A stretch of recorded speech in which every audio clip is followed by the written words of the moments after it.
I'm very delighted to be taking part in a tribute to Eric Ashby because he was one of the great pioneers in the whole field of wildlife photography, photographing British wildlife in the wild. And nobody knew more about badgers and foxes and hares and so on than he did. I've worked with him for years, especially in the early years of wildlife filming for television, when I ran a program called Look, and he was one of the great pioneers. He filmed wildlife out of doors in this country, and he was really the top in that field. He used to shoot his material down in the New Forest, and I can remember going down there with him, and he would come up with this incredible film, which was the product of the most amazing patience. He was so dedicated, and in that sort of way, he really was the pioneer, and he led the way. He's still studying them and still doing great work in the field of natural history. We came to the New Forest because we always loved the forest. We lived here before the war, and we had to look around to find a suitable property, and we found Bagber Cottage with 2.5 acres. As was a badger set on the property, we changed the name from Bagber to Badger Cottage. We didn't know that Badger Cottage would be such a very good place for wildlife. We knew the forest. And for the first 4 or 5 years, I was leaving Badger Cottage to have walks in the forest rather than staying in Badger Cottage to see what there is on the property. Having lived in suburbia for so many years, coming to live at Badger Cottage was absolutely wonderful. Being able to lie in bed and hear the sound of the foxes and the tawny owls, and being able to walk in the forest for miles was terrific. I'd had my first still cameras about 1930, and I'd been taking pictures of young birds and so on, and I thought by 1935 I thought that I must have a cine camera to put all this activity on film, in moving pictures. And so it was, and in 1935 I bought my first cine camera, and in 1936 we came to the forest. When some years ago tape recorders became commonplace, I used to spend many happy hours with my father and brother in the forest trying to get as many animal and bird sounds as I could. Well, one evening I was down in the south of the forest trying to record the whistle of a Sika stag during the ruts. And much to my annoyance, a car came along and I had to stop. And then, to be polite, we waved at the occupant, who I suddenly realised was Eric Ashby. Well, the next evening the same thing happened again, but this time the car stopped and Eric got out and chatted, and we've been chatting ever since. But I think probably the nicest experience is being able to wash up and look through the window and see the fallow deer grazing just a few yards outside. Every season is different.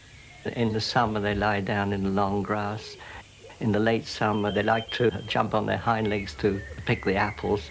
And of course, most people don't want that, but I mean, from our point of view, it's a nice thing to have.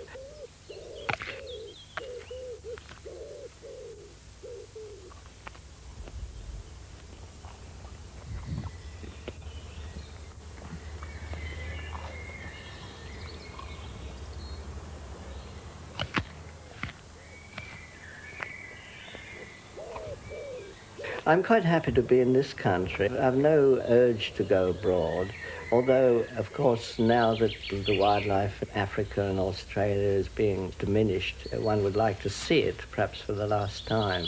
Otherwise, I think there's nothing better than this, our own country. Television has shown people the fact that things do want to be protected and saved. And this, in my small way, I suppose I'm doing something here in the forest. The New Forest has changed like everywhere else, but it hasn't changed so much as a lot of places. We are lucky in the sense that the New Forest has a certain amount of protection for the environment. Going back to school days, I was very interested in wildlife and also interested in photography.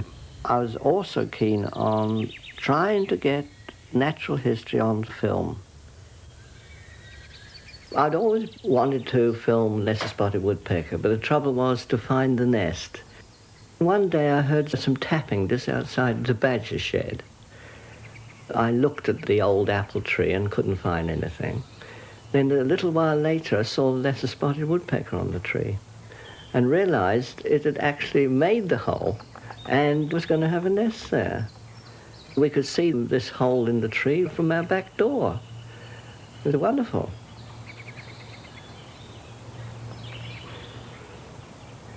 I hope, anyway, the film looks good. I think it's an excellent film of the bird.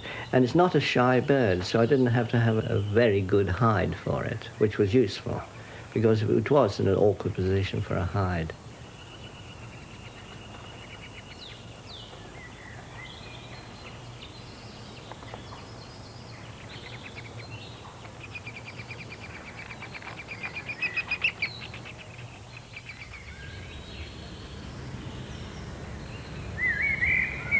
In a really good summer, I remember one in particular, I counted over 27 different varieties of butterfly.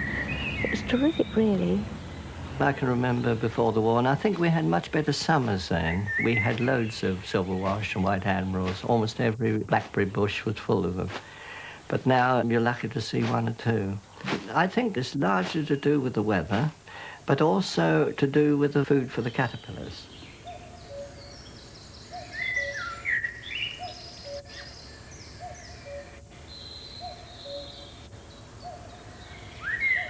I'd always been interested in badgers, and so when we came to the New Forest, I was very keen to find a badger set and perhaps take some photographs.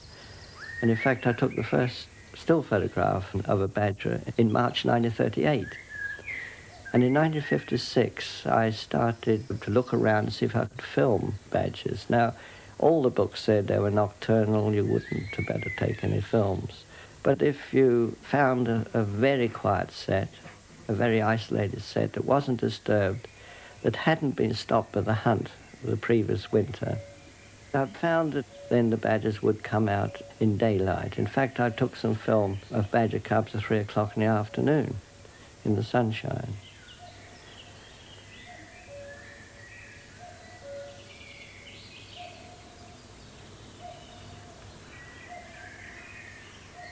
I made a film in 1958 called At Home with Badgers.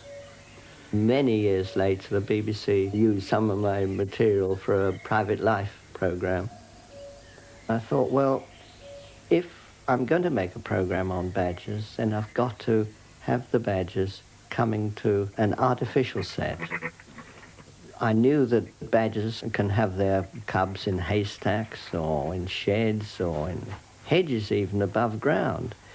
And so I saw no reason at all why they shouldn't come into a shed of mine if I rigged up what appeared to be an underground sleeping chamber and have them come in there and in another compartment have some food, which is quite a natural thing because the badgers often have an outlying set near their feeding grounds. So I was merely copying nature.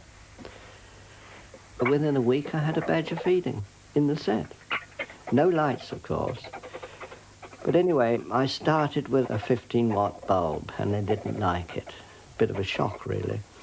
So I started with 5-watt, and this is about 2 foot above their heads, that's all. They didn't mind 5-watt. So I carried on in about a week of 15 watts, and then I could then fairly quickly go up for 25, 40, and so on. Until in about 3 months, I could use 1,000-watt. But that had to be turned up rather slowly, perhaps when they're looking or doing something else. But the filming was possible. And I managed to get some film with the cubs playing and so on within perhaps 6 months of the artificial set being made. When I came here 35 years ago, there were no house martins, and of course I wondered why. And perhaps 5 years after we were here, I put up an artificial martin's nest, but that was taken over by sparrows. And it was only about 5 years ago I put on this half-circle cement on the house, and I did about the correct size for martins, and that very season the martins came to nest. I think we had 3 nests the first season. This year we have 8. 8 nests. So we've got martins all over the place. And that's a wonderful improvement on the past to have martins here.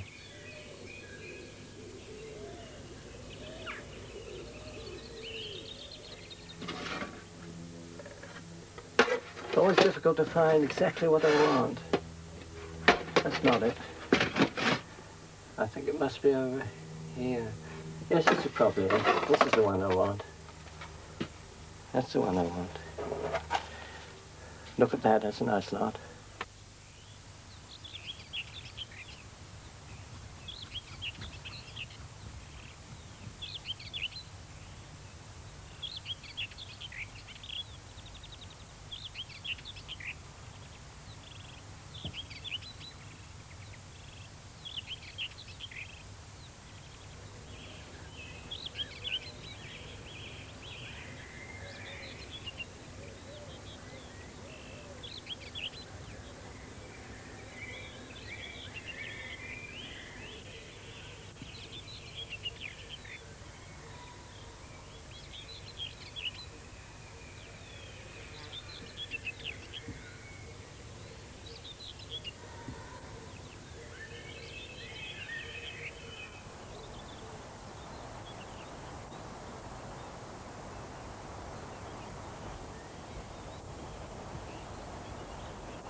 I can distinctly remember when Mr. Very came down, because he was the photographer in the Navy in Portsmouth.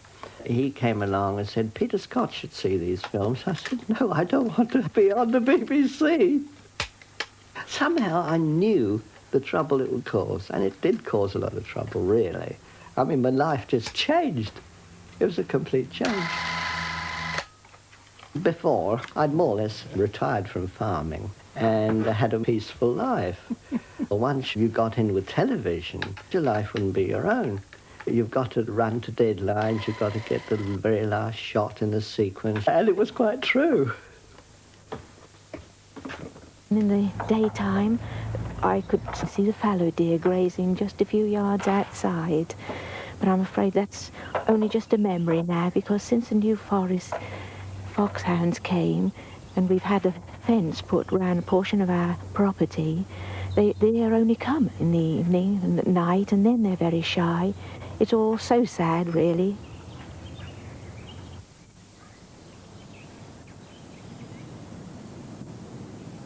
Tiger was our first fox we had. He was found in a disused pigsty, probably at about 1 or 2 days old, because he was very tiny. Anyway, we decided to build a run, and we had him in this run until the following May, when he was going to be set free. Well, he was set free. He was missing for 48 hours, and then one morning he was outside the back door, very, very shy, and when I opened the door, away he went. But in a few days, he'd come up and rub his face on my face. He would play with our cat. He would play with a fallow deer. And the fallow deer would play with him. I was trying to get some film, but I couldn't get it every time, because when the deer were on the field, the fox wasn't there. When the fox was there, the deer weren't there. So it was a long, drawn-out affair trying to get film. And I hadn't finished the filming when in September there was a cub hunt. That's to say, the fox hunt fox cubs. And at 7 o'clock in the morning, Tiger was on the lawn. 7:20, I heard foxhounds in the distance, and Tiger was gone. And we never saw him again.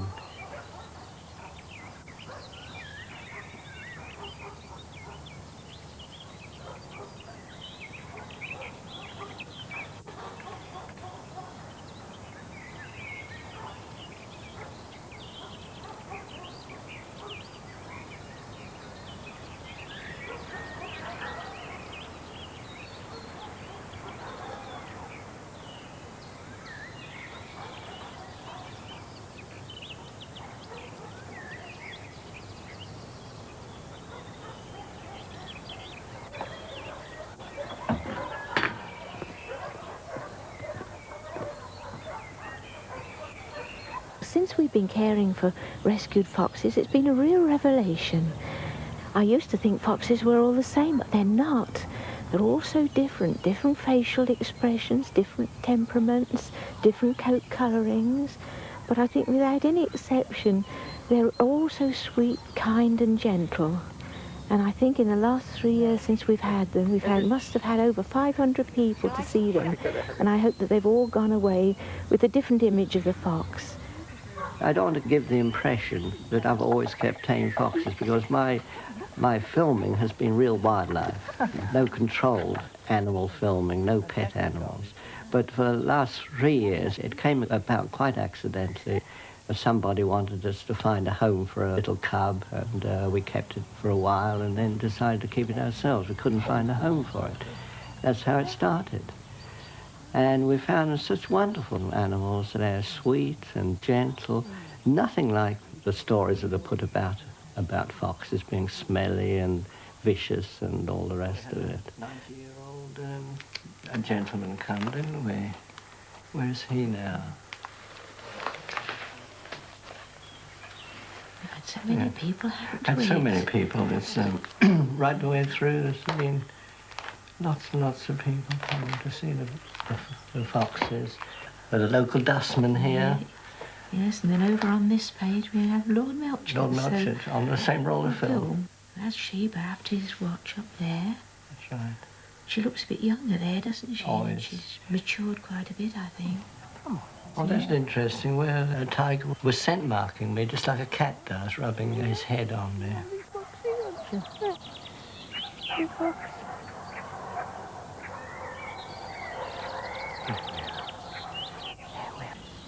A lovely old thing, aren't you, eh?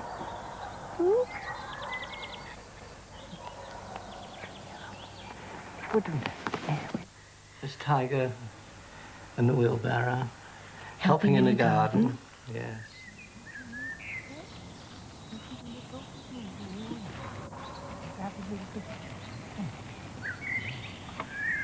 We've got this 9-month-old baby. And that was exceptional.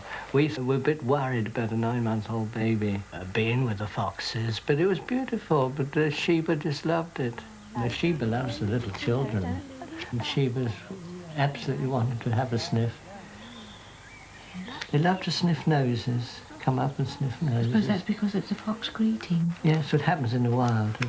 One fox goes up to the other, sniffs their noses. We've got 3 foxes now which have been reared from very young cubs. Now, Vicky was picked up on a road near Wimborne and taken to the RSPCA in Bournemouth. The vet said that she had mange and rickets, so she wouldn't have survived very long if it was just left like that. She's a wonderful little fox now, though. Then there's Sheba. Now, she was found in a stream in the Isle of Wight. She was reared on a bottle, and the young couple who found her were absolutely desperate to find a home for her. So we had her. And she's even more wonderful than Vicky, I think. The third one is Jackie. Now, he's not quite so tame because he was unearthed by a bulldozer at about probably 3 or 4 weeks old. He wasn't reared on a bottle. He was taken to the RSPCA, and then we had him. He's very nice, though. He's a nice little boy. All right, as you say, he's a big boy now, long-legged beastie. They all happily play together. There's no viciousness about their play at all. They're all different, of course. Being married to a wildlife photographer is never boring. Of course, having been interested in natural history since I was 2 years old does help a lot, because I've been able to go out with Eric and enjoy all the ups and downs of filming. But it's all been worthwhile, because even when we've had to wait for 4 or 5 hours and never had any luck, I realise now how much pleasure Eric's filming has given to so many people. Only recently someone said to me that if he could fill his life and make as much use of it as Eric has, half as well, then he'd be very satisfied. And I think I agree with that too.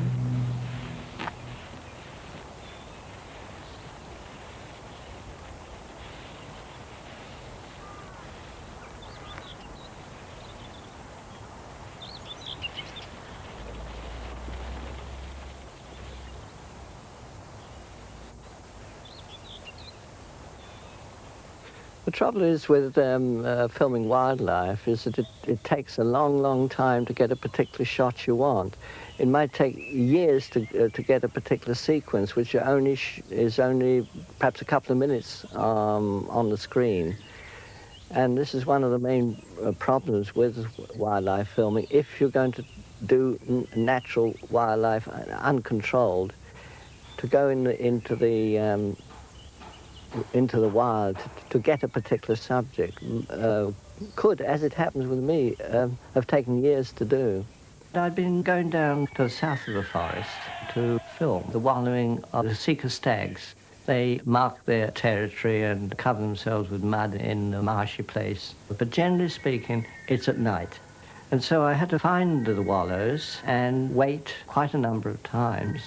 And I managed to get a Seeker stag walking into a wallow, scraping at the wallow, getting down and rubbing its neck and mudding himself all up. And I think when this was put out on television, it was the longest natural history shot that had ever been broadcast. Back in the early 1950s, when those of us who were making television programs about animals first saw Eric Ashby's films, we knew that we were seeing some very remarkable footage indeed. Because of the limited range of telephoto lenses that were available, it was very difficult to get close-ups of animals when they were totally relaxed. And yet Eric Ashby did all the time. The only explanation could be that he had infinite patience and profound knowledge of the animals that he was filming. Today, of course, it's not so difficult to get good close-ups of animals because we have very powerful telephoto lenses at our disposal. But there's still a very different quality about Eric Ashby's films. Most of us, when we want to film animals, tend to go to places where we can predict that they will appear, at their nests or at their dens or the places where they feed. And we tend to choose the moments when they're so obsessed with what they're doing that they will ignore anything else, when they are fighting or when they are displaying to their mates. But films of animals that are totally relaxed and just playing and relaxing and being happy, which after all is what an animal spends most of its life being, such shots are very, very difficult to get. Nearly always when you see animals moving around on film, there's a kind of tenseness to them, as though their noses or their ears or their eyes are telling them that something is not quite right. But you rarely see that in Eric Ashby's films, because the animals he films, he knows so well and has such infinite patience in watching that they are totally relaxed. It's that quality, that intimacy, that sense of an animal being itself in a totally relaxed way that distinguishes Eric Ashby's films and to me puts him in a class of their own.